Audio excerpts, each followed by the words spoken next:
bukan siaran langsung.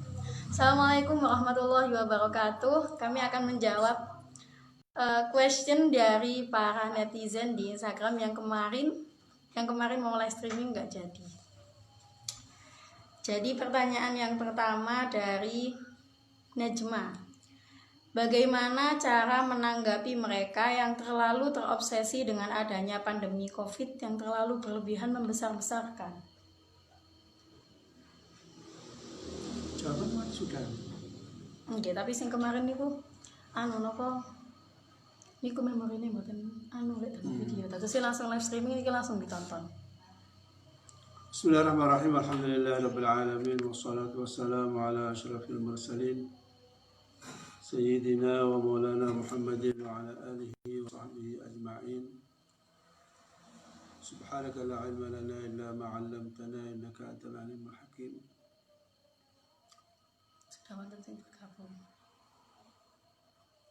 Alhamdulillah, pada malam hari ini bisa diadakan tanya jawab secara langsung. Pertama, untuk menanggapi masalah orang yang berlebihan membesar-besarkan masalah corona COVID-19. Di sini seperti yang sudah saya katakan, yaitu pada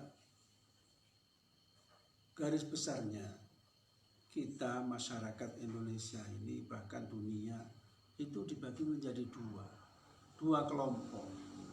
Yang pertama adalah orang yang percaya bahwa penyakit itu menular. Menular. Yang kedua, orang yang tidak percaya bahwa penyakit itu menular. Tidak ada penyakit menular. Dan ini dalam Islam tidak ada penyakit menular.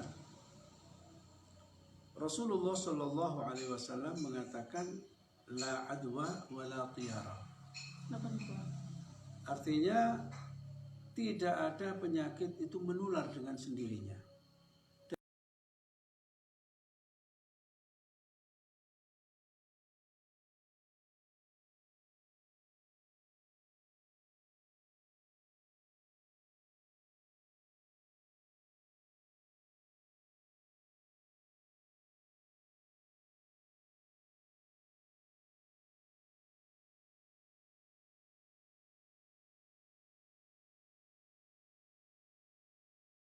Membesar-besarkan penyakit itu sendiri.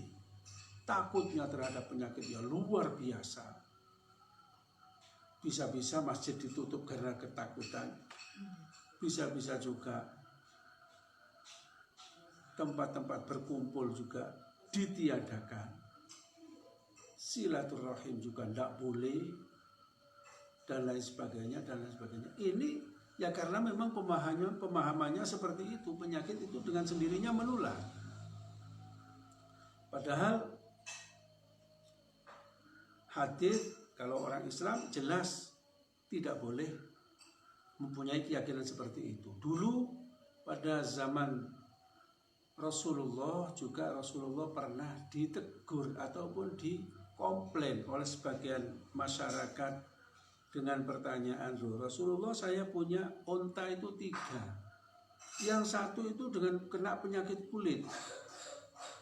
Nah ini ya memang orang yang punya keyakinan itu menular. Tapi kenapa yang 2 ini yang sehat-sehat tidak kena penyakit kulit, ketika saya kumpulkan di satu kandang, itu kok kena penyakit kulit juga? Nah, apa itu nggak menular? Jawab Rasulullah, yang pertama ketularan dari mana? Ketularan dari mana yang pertama itu? Mungkin. Nah, begitu juga pernah pada waktu pagi, pada waktu setelah sholat subuh, Rasulullah juga pernah menyampaikan sebuah hadits qudsi, yaitu firman Allah dalam hadits qudsi, asbaha min ibadi mu'minun bi wa kafirun bil kawakib wa mu'minun bil kawakib wa kafirun bi. Nah itu, jadi ada 2 kelompok kalau sudah memahami tentang masalah akidah, khususnya masalah akidah. kata Allah, ada orang pagi ini, ada orang sekelompok orang yang percaya kepadaku, tetapi tidak percaya dengan bintang-bintang. Tapi sebagian juga percaya dengan bintang dan iman kepadaku. Orang yang mengatakan kami diberi hujan karena ada bintang ini, bintang itu, lah ini namanya mu'minun bil kawakib wa kafirun billah.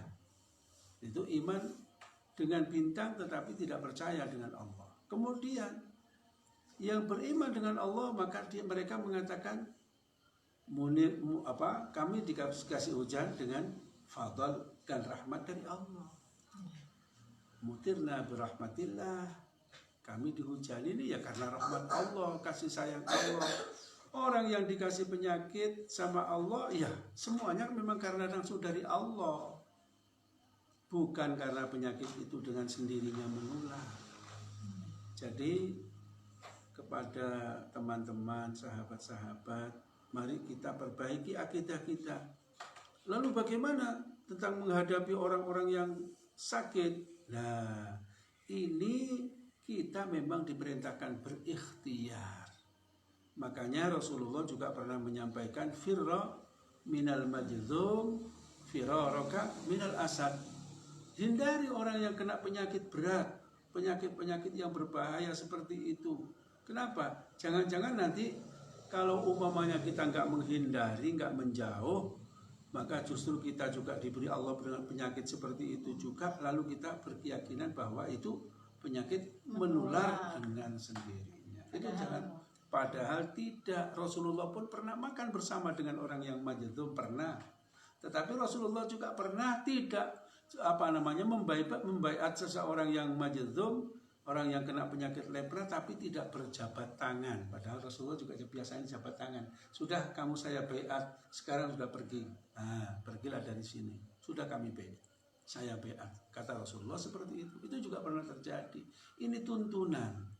Maka memang sebaiknya kita mengikuti tuntunan Rasulullah. Tadi jelas ya, kalau keterangan Ibu Yani ini wow jelas sekali. Niki pertanyaan yang kedua, Syarifah Al-Afif, apakah ada mengqadha zakat fitrah? Bila ada, orang yang bagaimana yang melakukan itu? Zakat fitrah menurut mazhab kita, mazhab Syafi'i, itu tidak ada qadha. Jadi kalau sudah keluar dari waktunya, katakan sudah hari raya dan sudah dilaksanakan sholat Id, maka apa yang dikeluarkan itu bukan sebagai qadha tetapi menjadi shadaqatun minas shadaqat. Jadi satu sedekah dari, ya sama dengan secara umumnya sedekah-sedekah yang lain, sama seperti itu. Terima kasih. Berarti kesimpulannya tidak ada. Terus pertanyaan yang ketiga, Ilbatul, pendapat Kiai tentang pandemi COVID beserta larangan-larangan pemerintah terkait COVID-19, bagaimana Buya menanggapinya? Ya, ini hampir sama dengan pertanyaan yang awal. Ya, kita harus menanggapi sesuai dengan akidah. Tetapi ikhtiar boleh, Akidah kita bagaimana? Penyakit tidak ada penyakit menular. Kenapa dalam hadis memang idza sami'tum bihi fi ardin fala tadkhulu fiha. Ini mengenai taun. Kalau COVID ini disamakan dengan taun umpamanya. Sebenarnya taun sebenarnya taun itu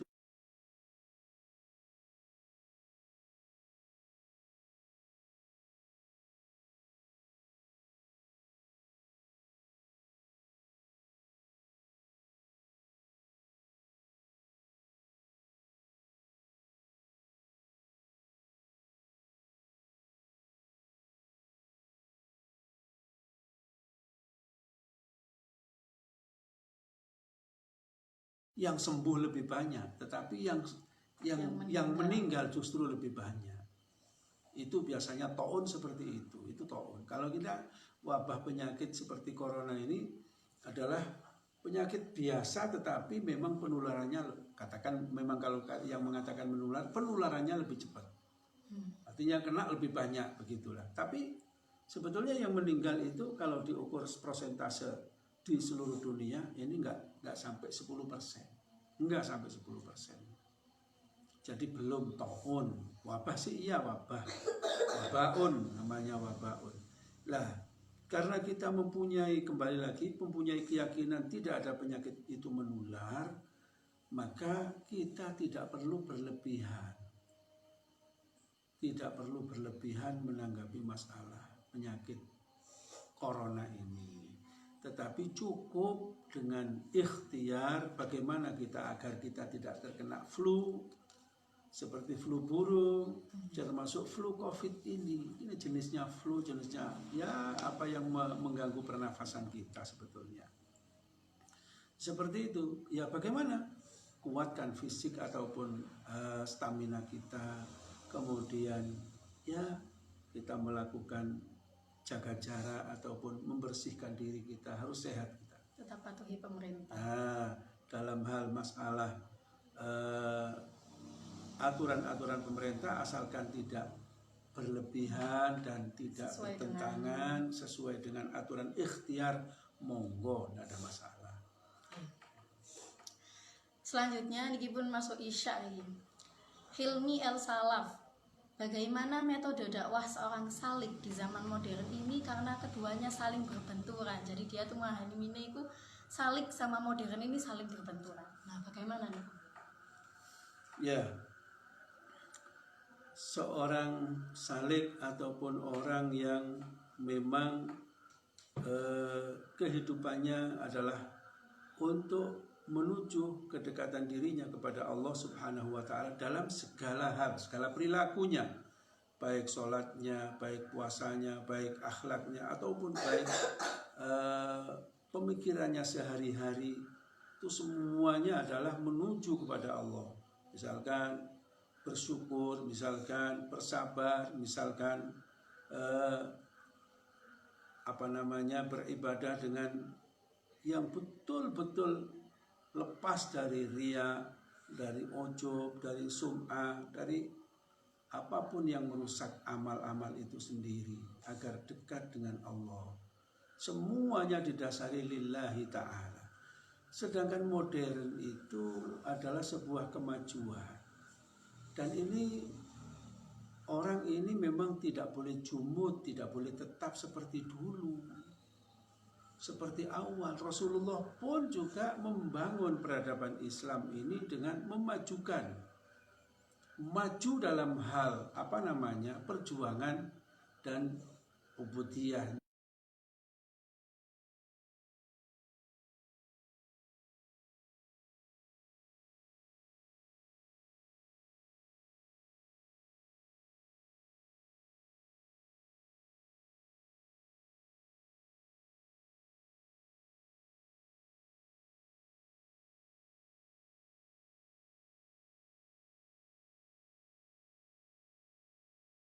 Ya.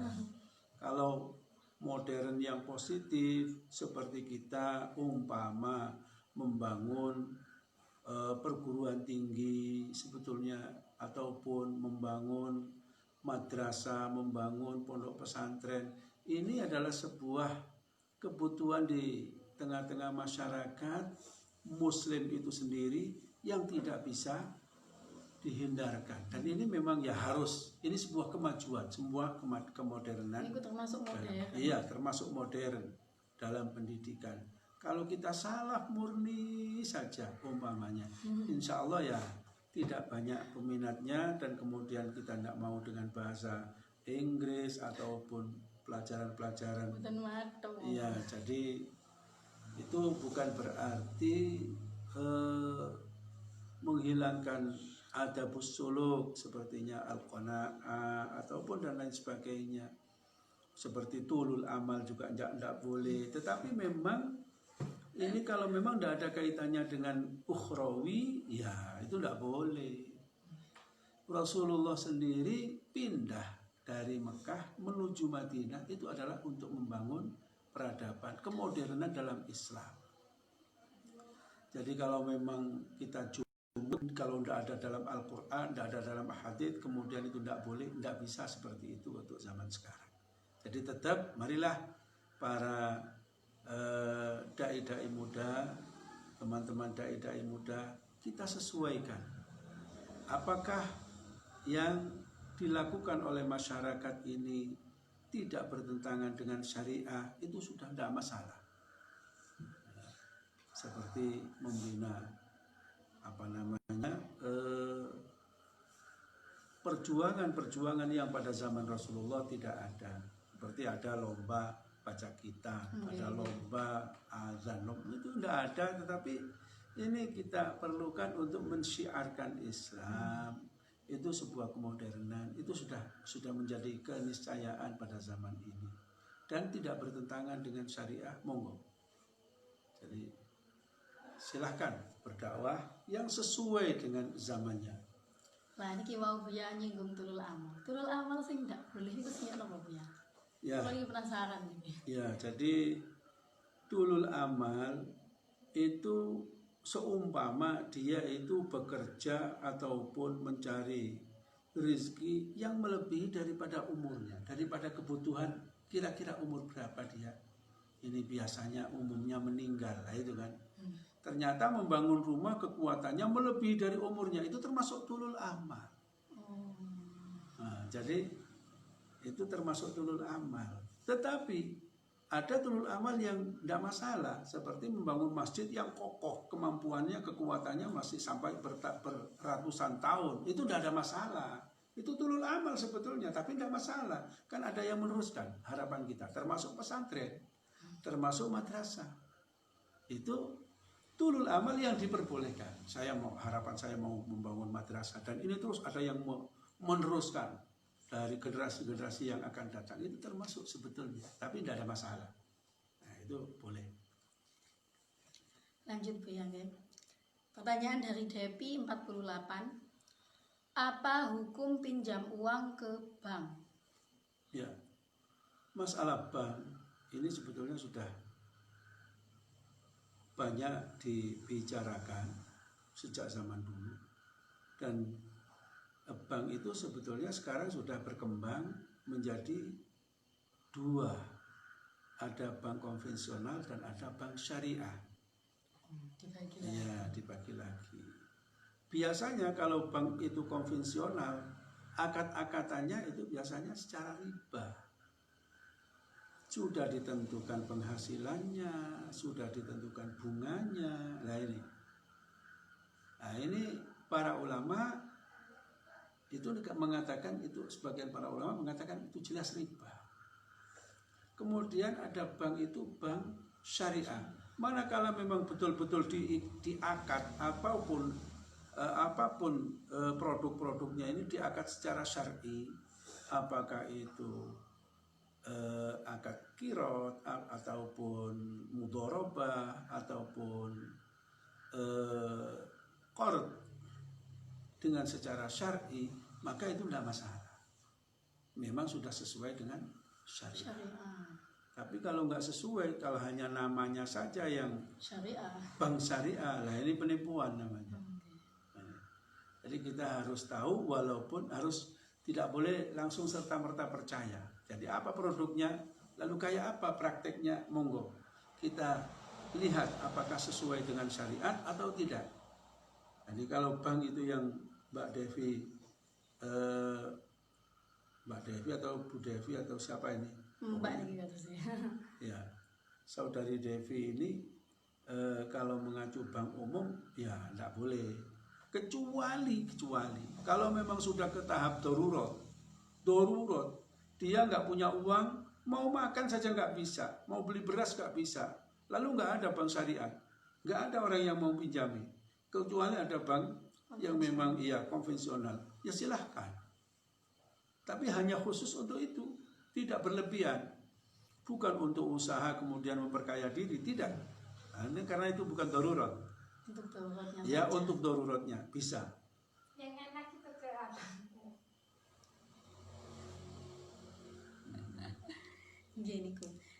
Jadi itu kesimpulannya, ya boleh, tapi kalau di bank syariah, selain syariah boleh, tapi asalkan darurat saja. Sekarang dari 12.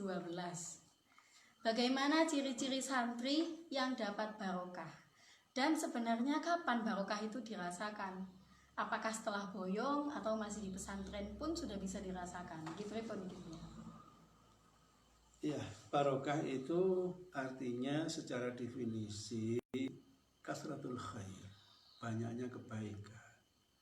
Dan ini banyaknya kebaikan yang diterima oleh seseorang itu tidak mesti ketika menjadi santri saja, tetapi juga ketika juga sudah menjadi alumni. Berkah di dalam apanya? Nah, biasanya di sini ada berkah yang diambil dari katakan lembaga pendidikan Islam atau dari masyayikh, ilmu yang kita terima dari masyayikh, atau bisa juga karena khidmah kepada masyayikh. Ini bisa dapat berkah. Jadi,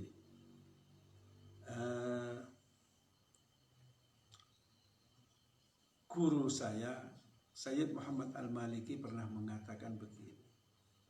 Saya menyukai santri yang belajar sambil khidmah daripada santri yang hanya belajar saja tanpa khidmah. Itu kata Sayyid Muhammad Al-Maliki, guru saya, mengatakan seperti itu. Jadi memang berkah itu bisa diambil. Contoh-contoh ini, salah satu contoh yang seperti itu, Sayyidina Anas bin Malik radhiyallahu anhu. Ini adalah santri Rasulullah ketika itu usia wakilah 9 tahun, wakilah 10 tahun. Dan mondok di Rasulullah itu hanya 10 tahun. Setelah 10 tahun diboyongi, ibunya datang membawa Sayyidina Anas bin Malik untuk mendaftarkan sebagai khotimnya Rasulullah. Menjadi hadam untuk khidmah kepada Rasulullah. Secara otomatis yang mengaji kepada Rasulullah. Jauh lebih banyak malah dapatin ya. Karena selalu setiap hari bersama Rasulullah. Itu ketika masih mulai sekitar usia 9 atau 10 tahun sampai usia 20 tahun ataupun 19 tahun. Ketika boyong. Nah, ini ketika sudah 10 tahun, ibunya Sayyidina Anas juga datang lagi kepada Rasulullah. Rasulullah, mohon pamit, mohon doa barokahnya untuk hadam sampean ini, yaitu Anas bin Malik ini, doakan. Maka apa? Rasulullah mendoakan kepada Anas bin Malik, mudah-mudahan berkah umurnya, berkah keluarganya. Apa yang terjadi? Sayyidina Anas bin Malik mempunyai anak 100 atau 99 anak, semuanya hafil Quran. Tapi banyak istri. Wallahu a'lam. Nah, kemudian usianya juga panjang sekali Sayyidina Anas bin Malik ini. Sangat panjang. Dan juga di antara para sahabat yang mempunyai perusahaan roti yaitu Anas bin Malik radhiyallahu anhu. Jadi berkah semuanya. Subhanallah. Pinten usianya pinten ya, sampai pinten? Lebih dari 100. Ini Sayyidina Anas bin Malik, kurang lebih 100. Dan putranya juga 100. Mantap, setiap tahun. Jadi ini barokah. Pasti banyak kebaikannya orang-orang yang mempunyai ilmu, bisa menyampaikan ilmunya, bisa mengamalkan ilmunya. Ini sebuah keberkahan. Kadang-kadang orang-orang yang mempunyai ilmu itu pun enggak, sepertinya dunia itu ikut sendiri. Jadi enggak kerja, enggak apa, tapi ataupun kerja tapi yang mengerjakan orang lain. Bukan tidak bekerja, yang kerja orang lain. Katut dia. Nah, itu juga terjadi. Ini adalah sebuah keberkahan. Saya kira itu barokah, baik khidmah ataupun ilmu yang kita terima dari masyayikh, dari Berarti guru. masih di pesantren pun Bisa mendapatkan berkah.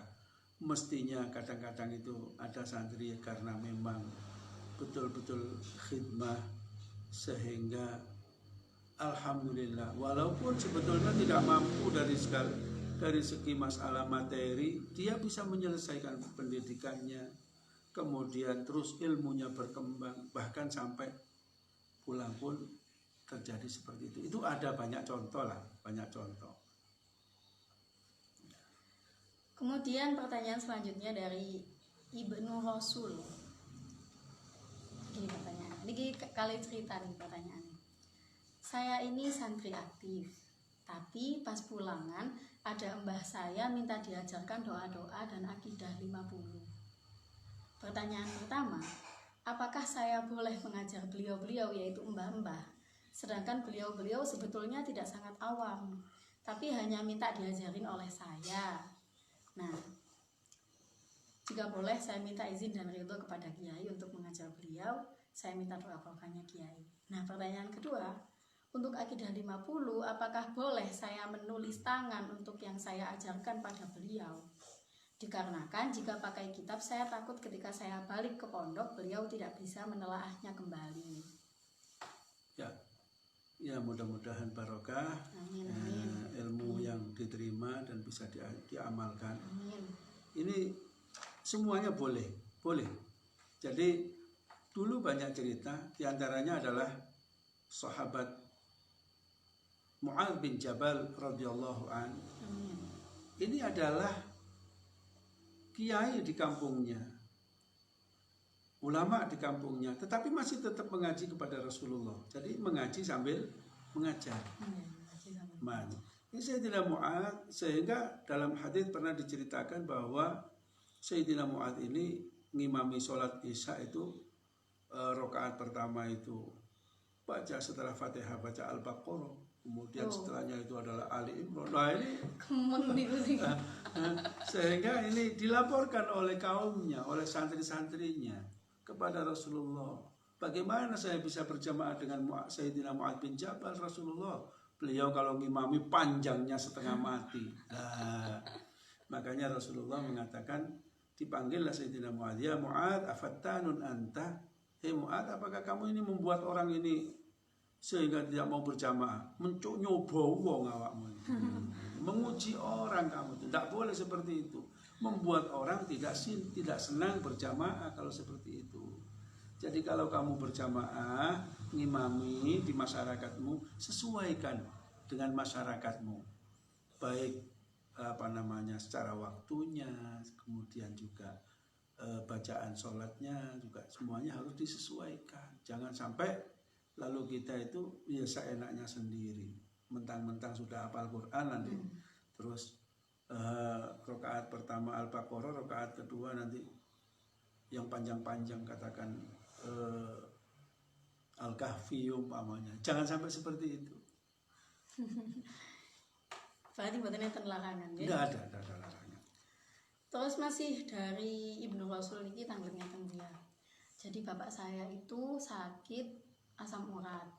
Menawi ada terapi untuk menyembuhkan doa-doa ijazah-ijazah menawi punya. Ini asam urat itu satu memang pengaruh makanan. Biasanya pengaruh dari makanan. Ini kalau memang betul asam urat, karena memang ini dari makanan-makanan ada yang makanan itu yang punya pengaruh asam urat. Kemudian kalau ijazah-ijazah saya sebaiknya memang kita selalu berdoa kepada Allah. Bisa dengan sholawat tibil qulub. Nah ini kan sudah umum. Cuman kadang-kadang orang-orang itu nggak sampai selesai. Mestinya kalau sholawat tibil qulub yang selesai itu bunyinya begini. Allahumma sholli ala sayyidina Muhammadin tibbil qulubi wa dawaiha wa afiyatil abdani wa shifaiha wa nuril absari wa dhiyaiha wa qutil arwahi. Nah ini Jadi wa sering qutil dibuat. arwahi wa ghidhaiha wa ala alihi wa sahbihi wasallim. Saya kira ini kalau diamalkan insya Allah, walaupun umpama mestinya sakitnya parah, mungkin insya Allah diringankan sama Allah. Itu. Kemudian jangan lupa mengamalkan Bismillahirrahmanirrahim la yadurru ma'asmihi syai'un fil ardi wa la fis sama' wa huwas samiul alim. Apapun sebelum makan kita juga baca itu. Biar selamat. Biar selamat dari macam-macam itu. Berarti bukan itu spesifik ijazah ngoten nggih, Pak. Tidak ada yang spesifik dengan asam urat, saya kira ya enggak. Tapi ini bisa bisa digunakan ya sesuai ya ala niyati, sesuai niatnya saja. Nah, saat ini enten kula iki penasaran. Ada yang bilang chat dengan laki-laki di handphone Nggih. niku hukumnya sama seperti kholwat. Berarti kan haram Bu. Ya jadi begini. Salah satu contoh. Kalau ada laki-laki ataupun perempuan itu kemudian di dalam chattingnya itu menuliskan Assalamualaikum warahmatullahi wabarakatuh. Nah, apakah ini harus kita jawab? Apa nih? Nah, ini chatting ini ya kalau memang ini satu-satu, ya cewek satu, cowok satu. Lah ini jangan dijawab. Ini menimbulkan fitnah. Apalagi yang bukan ulul salam. Ulul salam itu mestinya wajib. Menjawabnya mestinya wajib. Tapi karena Takut ada fitnah. lah antara laki dan perempuan sama seperti dengan sendiri-sendiri ataupun khalwah. Itu dalam hal ini. Tapi kalau nggak khawatir adanya fitnah seperti dalam grup, karena ada grup, katakan ada Tidak sendiri. ya Bani Muhammad atau Bani Abdullah, itu kan sepupu-sepupu juga kadang ya nyeting, tetapi secara umum tidak Menimbulkan fitnah. secara pribadi tidak ada masalah karena secara umum insya Allah aman dari fitnah. Tapi kalau secara pribadi jangan. Ini menimbulkan fitnah. Dan itu sama dengan kalau kita laki-laki ketemu dengan perempuan satu-satu, kemudian yang ulul salam duluan siapapun itu ya kalau memang kira-kira menimbulkan fitnah jangan jawab. Nah ada orang lain nggak usah dijawab. Ini menimbulkan Fitnah. Benar. Terus niki lagi biasa niki niku usum mabar Bu ya. Mabar niku main bareng. Jadi main game Bu ya. Lah di game niku Bu ya, suaranya kita niku bisa masuk. Jadi kalau kita main sama laki-laki ning ngobrol, kita bisa nyauti lewat main game. Lah niki kan buatan video call, buatan chattingan, tapi main game. Sama saja ya. Berarti sami mawon ndak Bu? Sami mawon ya.